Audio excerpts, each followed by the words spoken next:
I lost my dad 3.5 years ago, leaving my 11-year-old half-brother and me with a tangled family legacy. I sold a small boat in my name to secure his future, only to face constant money demands from my dad's ex-wife. My aunt had been covering their rent until the landlord forced a hard move, and I had to choose where my loyalty lay. It's been 3.5 years since my dad passed away. He died when my half-brother was only 11. I still remember the day. My dad and his ex-wife. My brother's mom had been separated for years. They never divorced, though. In fact, they barely spoke to each other over that time. She never even came to family events. Nothing. Not even to the funeral. It was just me, my aunt, and my grandma there. I didn't really have a relationship with her. Honestly, I didn't even know how to feel about her absence. Before my dad passed, he had been struggling financially. He didn't leave much behind except a small boat. It was in my name, so I sold it, and that money became something much bigger than just cash. I used it for my brother. I started paying his school fees, his monthly allowance, and whatever else he needed. Even though my dad was gone, I promised I would make sure my half-brother was taken care of. It turned out my dad had been supporting his ex-wife financially, even though they were separated, because she was struggling too. She wasn't alone in that. I never really understood why he did it. But that's what he did. After he passed, I had to step in a few times concerning my brother's expenses. I didn't have much to do with his mother, but I had to deal with her when it came to finances regarding my brother. Then there was something I never saw coming. My aunt, without any question, started paying the rent for where my brother and his mom lived. She shrugged off the responsibility, saying they had nowhere else to go, and it felt like it was all on her for years. Meanwhile, my dad's ex-wife wasn't exactly in a dire financial situation. That's what she claimed. But she worked full-time and still managed to get a pension from my dad. I couldn't understand how she couldn't contribute. For 3.5 years my aunt took on that burden. She kept paying the rent, but now the landlord had had enough. He made it clear that they had to move out, and quickly. Suddenly, my aunt couldn't keep up anymore, and my dad's ex-wife turned to me for help. She claimed she was still struggling, and now it was my turn to step in, or so she said. I was caught up in this mess, already paying for my brother's future. She wanted me to help her with rent now, too. I think about my dad, the choices he made, and now I find myself having to deal with decisions I never imagined. When my dad passed away, it wasn't just the loss of a parent I had to deal with. Things had been tough for him for a while. He didn't leave behind much, nothing of real value except for a small boat which he had bought in my name years ago. I ended up selling it and decided to save the money. My focus shifted to my brother. He was just 11 and I couldn't bear the thought of him growing up without any support, so I used that money to help take care of him. School fees, monthly. Allowances, things like that. I wanted to make sure his future was still taken care of, even though everything else seemed uncertain. It wasn't just about me and my brother, though. My dad had always been financially tied to his ex-wife, even in their separation. Despite not living together for years, he kept sending her money. There was no real affection left as far as I could see, but he still took care of her. This continued even after his death. She still got that pension from him, even though he wasn't around anymore. I had to step in a few times and deal with her over basic expenses regarding my brother's needs. Her phone calls weren't always easy. But throughout all of this, there was the unspoken truth. My dad had his own debts, the kind of debts that were never going to be passed down. When he passed, everyone made the decision to refuse them.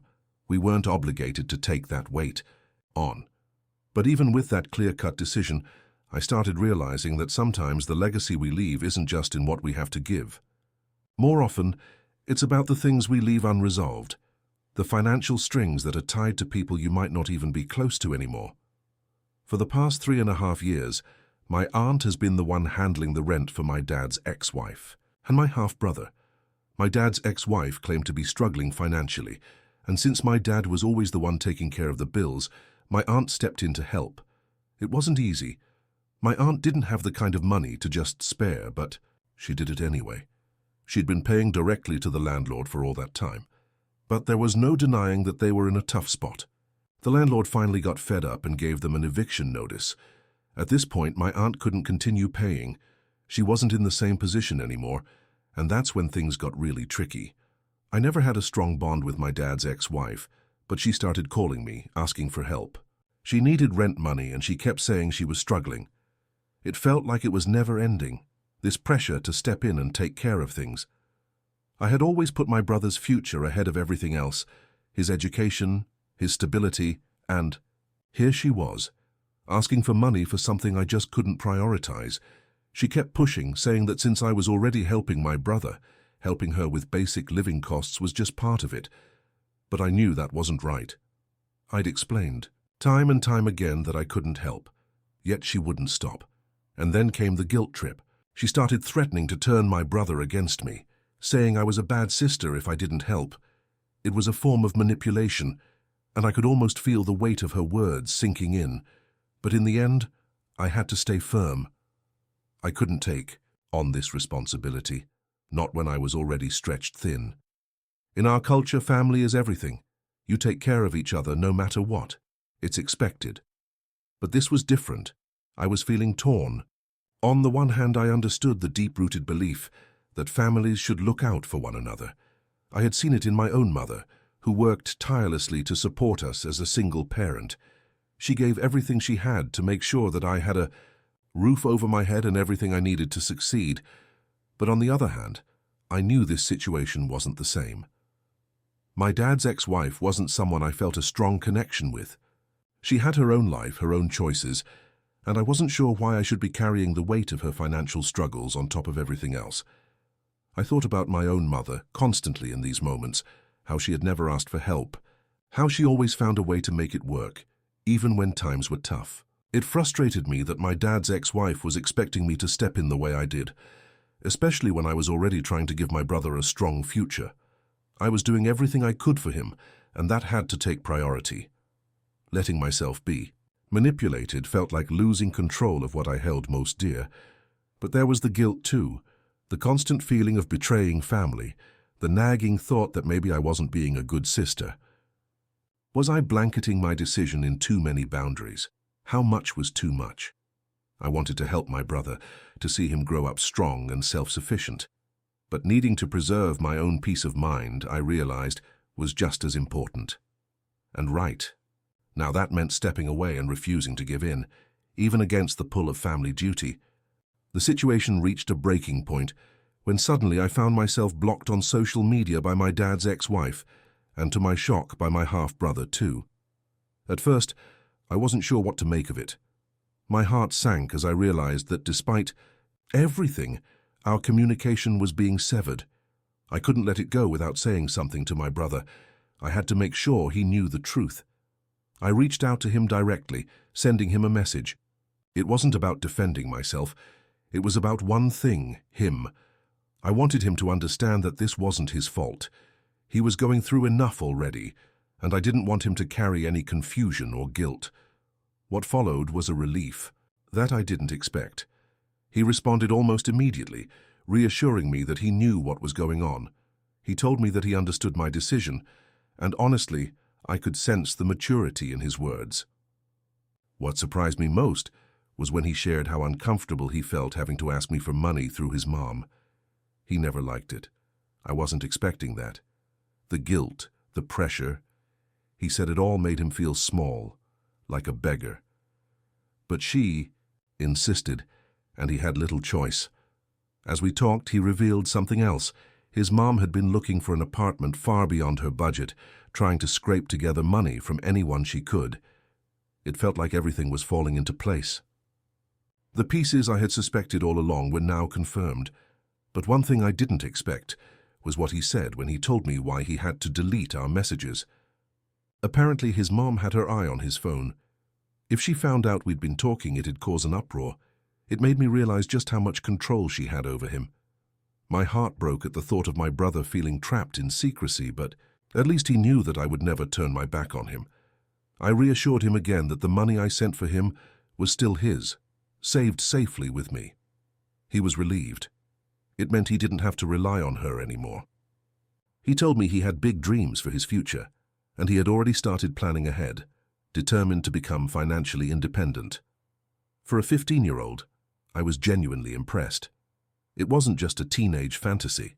It was his way of trying to break free, emotionally and financially, from the manipulations around him. Our conversation wasn't easy, but it meant more than I could express. I knew from that point on our relationship had changed for the better. We weren't just brother and sister anymore. We were a team, and we both understood what had to come first, his future. And I knew I would do whatever I could to make sure he got there, free from her influence. I made it clear to my dad's ex-wife that I wouldn't be helping with the rent. I had already given as much as I could to my brother, and I wasn't going to take on another responsibility that wasn't mine. She tried to keep pushing, but I stood firm. I knew that the money I had set aside for my brother's future was important, and I couldn't let guilt take away what I had promised him. I felt like I was being made into the villain in her story. But deep down, I knew that whatever guilt she tried to place on me wouldn't change my decision. I wasn't going to let her manipulation get in the way of keeping my priorities straight. My brother's future wasn't negotiable. Still, things weren't easy.